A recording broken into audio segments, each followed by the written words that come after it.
wherever they are. The police in Britain sometimes has been culturally, well, not sometimes, always been culturally sensitive, and that's fine. But that cannot be at the expense of protecting people who need the protection of the law. Right here. Please identify yourself, too. Hi, Adam Lovinger. You've touched on twice now a poll that indicates that youth are more radicalized and tolerant than their parents' generation. And I also know that the British government's put out some studies on this. I was hoping to get your views from your experience as to what you think is driving this trend.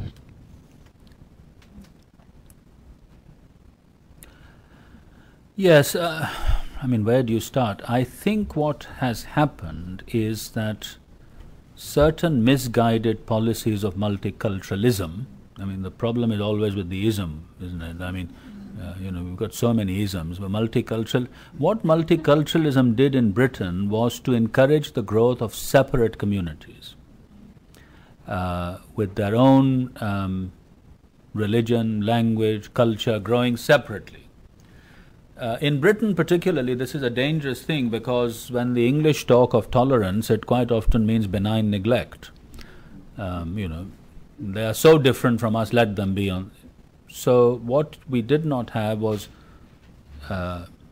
proper integration, by which I don't mean assimilation. I don't mean that. I think it is quite possible for people to celebrate their culture and their background and so forth, whilst at the same time being good citizens. Speaking English is obviously important in the British context. Some common values that need to be identified to live together and so. Now this didn't happen, and whilst in itself this is undesirable but not disastrous, it led to a greater possibility for young people to be radicalized, for radical organizations to use the opportunity, there are other questions about identity and so forth that have also fed into this, which have led to younger people being more likely to be radical than the older generation. A study was done in Britain in the early 70s by a Pakistani psychologist, Dr. Farooq Hashmi, about the religious profile of the Pakistani community in Britain in the early 70s. And it basically showed a kind of devotional, pietistic, Sufi-oriented kind of Islam of the community. Now, the latest studies show a community dominated by the Deobandi form of Islam. I mean, this is a huge change in 20 or 25 years. The community has been identified and used by all sorts of organizations. The government has not been discriminating enough in who comes into Britain. Religious leadership of all religions. I mean, I think it must be common criteria for all religious leaders who come into Britain about their knowledge of English, their knowledge of culture, their proper qualifications. I mean, organizations like Al-Azhar and others can, I think it's important to be in dialogue with them so that we can at least determine whether someone is really qualified or not to be an imam, for example. Now, the government in Britain has been very reluctant to do all of these things. I can understand the sort of libertarian reasons behind it, but at the same time, it has, in many cases, encouraged the kind of radicalization which leads to these polls. Okay, let's go right here.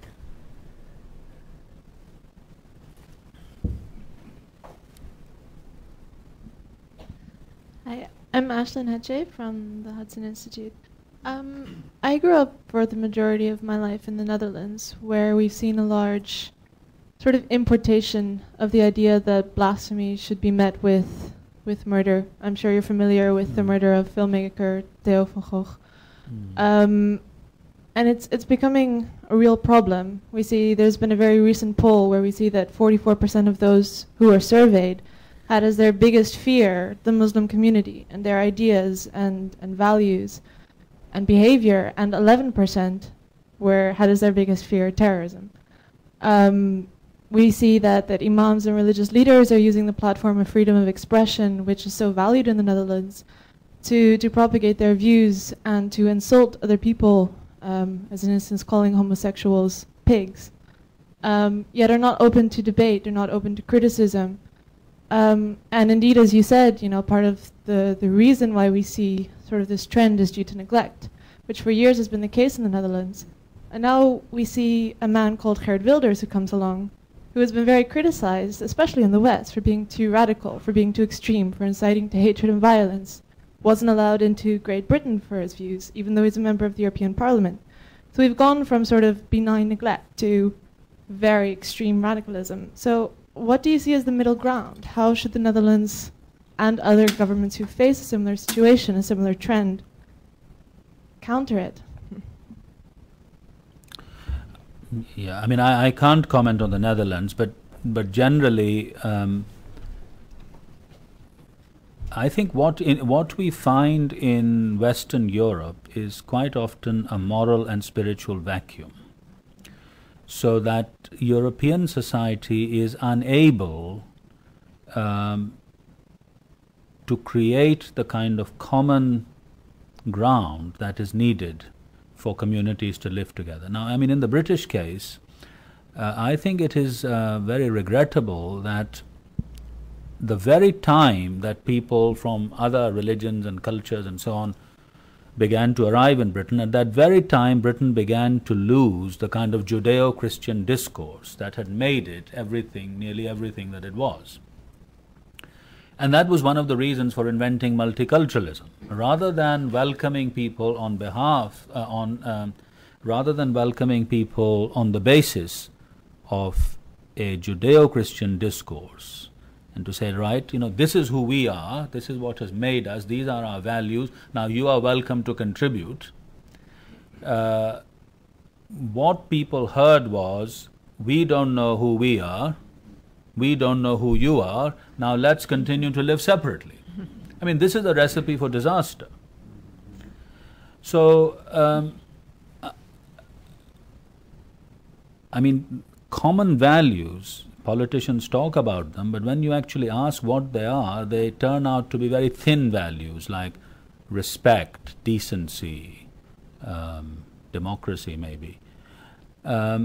But actually what we want to identify are thick values, the dignity of the human person, liberty, equality, and that works out in all sorts of ways.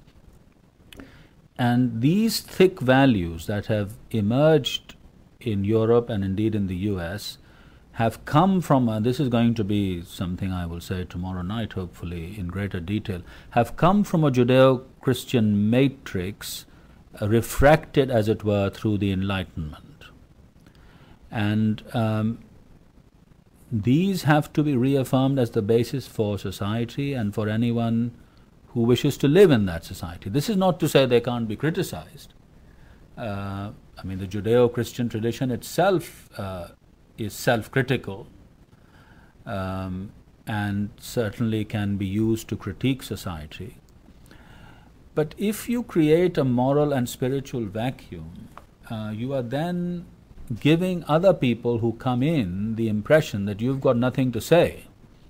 And so they then take that as an opportunity to safeguard what they think is important. I mean, I think that is what has happened, and it needs quickly to be addressed. The other danger in all of this is the emergence of or re-emergence of European fascism. I mean, we should never imagine that fascism is dead. It can re-emerge, and then we all know what the consequences of it are.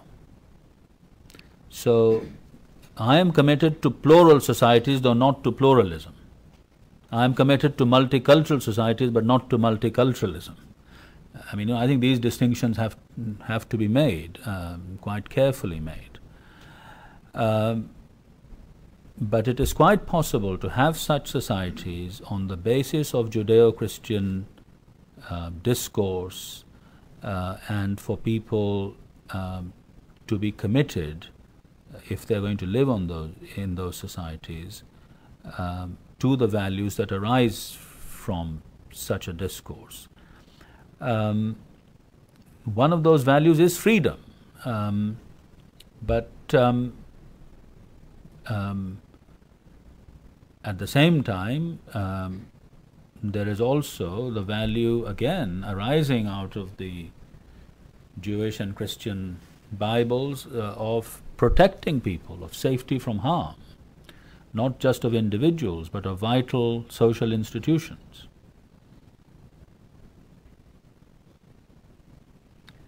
Well, Phil. My name is Philip Terzian. Bishop Nazir-Ali, could you clarify for me what he said or what you think he meant when the Archbishop of Canterbury spoke about incorporating Sharia law into British life or society?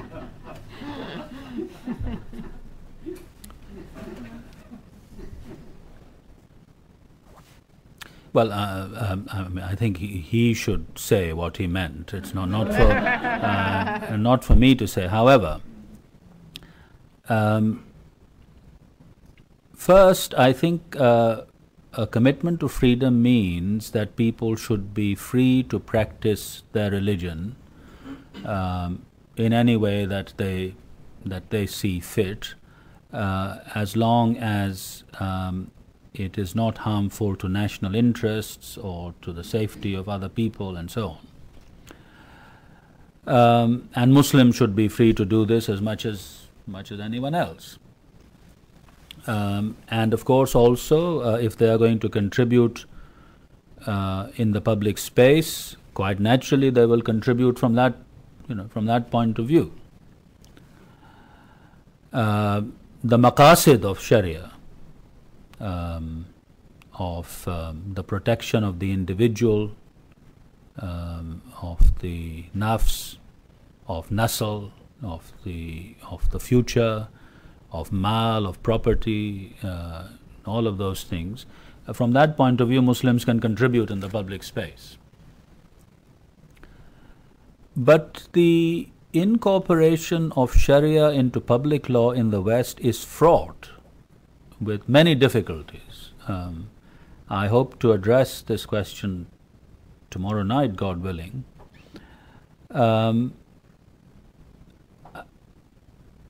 Take for instance the example of family law, which was the example that the Archbishop had in mind, I think.